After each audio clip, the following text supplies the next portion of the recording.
Bonjour à toutes. Bonjour à tous. Ça va, vous allez bien? Oui. Aujourd'hui, on est dans un format entre nous, intimiste, entre femmes. Exactement. Donc, Évangéliste, je peux me permettre de vous tutoyer. Donc, ça va être Josiane, on est entre nous, Natacha, on se sent à l'aise. On est là, vraiment. Si on pouvait, on enlèverait nos chaussures, on se mettrait à l'aise, mais voilà. Donc, on va faire une présentation, on va essayer de changer. Alors, comment tu pourrais te décrire si tu étais, comment on le faisait, vous vous souvenez, à l'école secondaire ou plutôt au collège, comme on dit en France, si tu étais une fleur, si tu étais une couleur. Donc, voilà. Josiane, présente-toi comme tu veux, mais surprends-nous comme une amie. Comment elle parlerait de toi? Qu'est-ce qu'elle dirait de toi? Josiane, je pense que la plupart de mes amis diraient que Josiane, on peut très souvent compter sur elle. Elle est là quand on a besoin d'elle, elle est toujours disponible. Alors, tu veux que je me décrive une fleur? Oui, comme tu veux. Vraiment, tu peux te dire, est-ce que, oui, dès le matin, quand j'arrive quelque part, comment je suis plutôt observatrice ou bien je suis plutôt extravertie. Vraiment, que quand on te voit, on se dit, ah oui, elle est comme ça, Josiane, Conga. Oui, alors moi, c'est plutôt, je suis beaucoup dans l'observation, surtout quand je suis dans un milieu où il y a des personnes que je ne connais pas. Je vais beaucoup observer et je vais faire l'effort d'aider, d'observer, de voir s'il y a quelqu'un qui a besoin d'aide. Je vais me diriger vers la personne. Et c'est vrai que l'intention, quelque part, est toujours de la gagner, de l'attirer à Christ. Mais je suis très attentive quand je vais dans un bureau de poste, quand je vais dans un supermarché, s'il y a quelqu'un qui a besoin d'aide, je vais toujours être la première à proposer mes services. C'est très important. Je crois en la puissance de l'amour. Voilà, donc voilà. Il faut une amie comme Josiane, c'est ça? Je pense.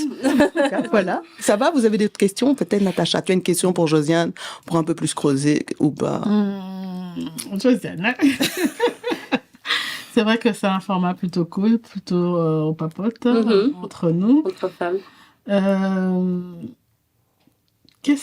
C'est quoi ton plus gros challenge? Mon plus gros challenge? En tant que femme. En tant que femme. C'est de parvenir à m'organiser comme il faut et trouver le bon équilibre au milieu de tout ce que j'ai à faire parce que vraiment, je suis très active dans mes activités. J'ai 3 enfants, j'ai un mari qui n'est pas souvent là. Donc vraiment, ce n'est pas évident pour moi. Je prie pour cela et j'ai l'intention de faire une formation d'ailleurs, de refaire une formation dans la gestion du temps. C'est vraiment mon plus grand challenge. Les personnes qui me connaissent savent que Josiane est tout le temps en train d'essayer de réfléchir, de savoir comment est-ce qu'elle peut mettre en place de nouveau pour mieux s'organiser. Voilà, c'est vraiment mon challenge. Est-ce que tu es une maman cool? Comment? Est-ce que tu es une maman cool? Ah, ça, il faudrait le demander à mes enfants. Est-ce qu'ils viennent vers toi ou ils demandent à papa d'abord, quand ils veulent quelque chose? Non, c'est plus vers moi. D'accord. Je crois que c'est plus vers moi. Et même des fois, quand ils doivent voir leur papa, c'est moi qu'on vient voir parce que... Tu introduis bien la chose. Oui. Ok, la communication, elle est au top avec les enfants? Oui. Il n'y a pas de barrière, il n'y a pas de... Ils me disent tout, on se dit tout. Mes enfants, on est très proches. D'ailleurs, en général, quand les gens nous voient, ils pensent qu'on est des sœurs. Avec mes filles, j'ai deux grandes filles de 19 et 20 ans. Donc, quand les gens nous voient, ils ont l'impression qu'on est des sœurs. On fait beaucoup de choses ensemble, shopping, voilà, on discute beaucoup, vraiment. Donc, on est proches, on est assez proches. Par la grâce de Dieu. Oui. Vous êtes une rigolote ou pas? Oui, beaucoup. Contrairement à ce que les gens peuvent s'imaginer. Oui. Organisation. Oui, c'est vrai. Ça fait rigide. Non. Honnêtement, moi, vous voyez, chez moi, je suis toujours en train de rire aux éclats. Je suis toujours... moi... Il faut rire. Parce que pour les personnes peut-être qui nous suivent et les femmes qui ne connaissent pas encore Josiane, il y a une page, elle est vraiment suivie sur les réseaux. Vous pouvez aller même vraiment jeter un coup d'œil. Il y a VTV et tout ça. Et je pense que souvent les gens ont l'image de cette image. Je vais appeler ça personnage public. Mais c'est vrai que quand on a un personnage public, il y a quelque chose qu'on doit représenter. Et souvent, les gens font l'amalgame entre la femme à la maison, au foyer ou avec les enfants et ses amis, et la femme, c'est différent. Et c'est pas une question de duplicacité, dupliquer ou faire un dédoublement, mais c'est juste que chaque chose a sa place. Donc là, aujourd'hui, on a l'honneur, on a la chance on est entre nous vraiment, on va avoir vraiment une autre perspective, un autre angle de vue. Et moi, j'aurais peut-être des petites questions, parce que tout à l'heure, justement, tu parlais des couleurs, etc. Moi, je me disais, si j'étais, et j'ai 3 questions, si j'étais une couleur. Le bleu. Le bleu. Ah ça se voit. Une question peut-être. Est-ce que tu prends le temps pour toi, c'est-à-dire, je sais pas, spa, sauna Ah non, pas quand même sauna, bon. Non, c'est pas spa, voilà. J'aimerais bien, mais pour ça, il faut vraiment que je sois en vacances. J'aimerais bien, mais je peux pas. Ce que je fais de temps en temps, c'est des soins du corps. Je vais faire mes pieds, vraiment pas grand-chose. J'aimerais bien. Sinon, en temps normal, voilà, j'aime bien prendre soin de moi, aller dans des salons, voilà. Ça c'est moi, en fait. C'est pour ça qu'elle veut refaire une autre formation en gestion du temps, parce qu'elle veut mettre ça dans son planning. Exactement. Comme ça, les enfants, vous savez, maman veut prendre du temps, C'est faire ça. de hammam, du sauna, tout ça, quoi. Non, mais c'est agréable, hein. Non, mais puis ça, après, on se sent bien, les gens se sentent mieux. Voilà, c'est important de prendre du temps pour soi, rien que pour soi, pour le moral, c'est important. Parce que des fois, en tant que maman, surtout, on a l'impression, à un moment donné, on a l'impression de ne plus exister, en fait. C'est ça. Ou bien d'exister que pour les autres. Et de se perdre au milieu de tout ce qu'on a à faire. Et c'est vraiment pas bon pour le moral. C'est ça. C'est pas bon pour le moral. Et tu es maman, tu l'as dit, de combien d'enfants? 3. 3 enfants. Ok, et plus ou moins les âges, comme ça on a une idée. 18, 19 et 20. Donc c'est des grands enfants.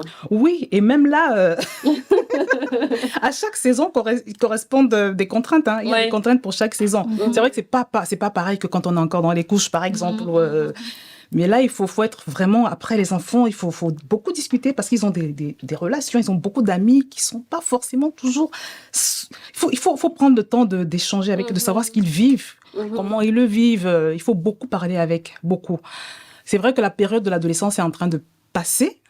C'était une période vraiment assez difficile, assez compliquée, où il fallait vraiment plus que jamais être après eux et voilà, et même beaucoup prier. Mais sinon, la période où ils sont actuellement, c'est une période qui a également ses contraintes, je dirais. On vous met pas la pression, mais on compte sur vous. Oui. Secret de femme, on va peut-être parler déjà de secret, on va attaquer peut-être le côté beauté. Tout à l'heure, tu nous as dit que tu prenais parfois des petits bains de pieds, enfin, que tu t'occupais des pieds, enfin, est-ce que des parties du corps, est-ce qu'il y a un secret que tu peux partager aux personnes qui nous écoutent, aux femmes ou bien même aux hommes, hein, parce que ça peut aider aussi. Secret pour le corps? Oui, ou pour des soins. Secret beauté, Voilà. secret beauté que tu veux partager. Peut-être que tu viens de découvrir un super eyeliner.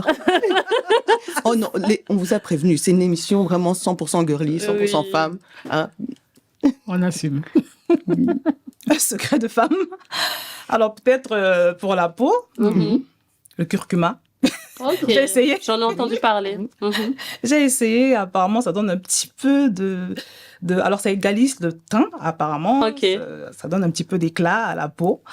Alors je suis encore en train de tester. Hein, Et tu l'utilises comment? C'est ça, j'avais posé la question. Moi j'en ai dans moi aussi, comment? Je suis prête. Écris s'il te plaît, Sabrina, t'as de quoi écrire. Alors la recette, est-ce que je l'ai par cœur? Je sais qu'il faut mettre du citron, du lait et un peu de miel. Là. Voilà. Donc, faire un masque? Oui, c'est un masque qui dure 15 minutes, je pense. Et voilà. Il faut le faire 2 fois par semaine maximum. Voilà. Après, je conseille à toute femme de connaître sa peau et de ses allergies aussi. Vraiment, parce que là, on est sur YouTube, on vous connaît. On vous connaît. On va vous demander des commentaires. On a des boutons, nanana. Donc ça, on vous donne des secrets, mais apprenez d'abord à vous connaître et allez voir le médecin si nécessaire avant. Voilà, on veut pas de problème avant. Mais c'est un super, j'ai déjà entendu que le curcuma, ça aide. On va attaquer la dernière, vraiment quelques minutes, la dernière rubrique qui est coaching. Et en fait, Angélique m'a proposé une forme vraiment originale de proposer cette rubrique. Et en fait, Josiane, on se posait pour le coaching, on se disait, quel conseil tu donnerais en tant que coach à la Josiane qui avait entre 13, vraiment au début de l'adolescence, courant de l'adolescence? Qu'est-ce qu'aujourd'hui tu pourrais lui dire? Peut-être donc qu'il y a des jeunes filles qui nous écoutent, vraiment... Essayer vraiment de peut-être connecter à ça. Quel conseil tu lui donnerais? Honnêtement, quand j'avais dans les 11-12 ans, j'étais très très mal dans ma peau. Je vous l'ai dit tout à l'heure, il y avait ce problème de timidité, il y avait ce problème de peur, j'étais en insécurité totale, j'étais pas bien. Et même des fois j'avais des idées de suicide. À 12 ans, mes parents ne le savaient pas. Hein, mais... il se passe beaucoup de choses dans la tête des enfants. Hein. Bon, j'étais vraiment pas bien, quoi. Je me sentais tout le temps pas bien.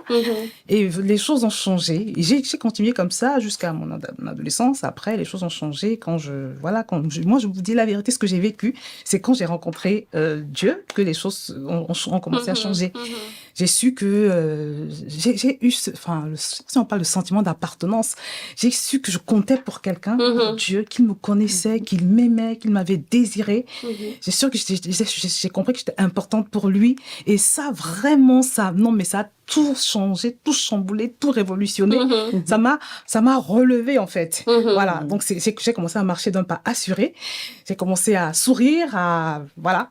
Donc, moi, je dirais à toute jeune fille qui peut-être se sent pas très bien dans sa peau, qui se pose des questions, qui se demande pourquoi elle existe.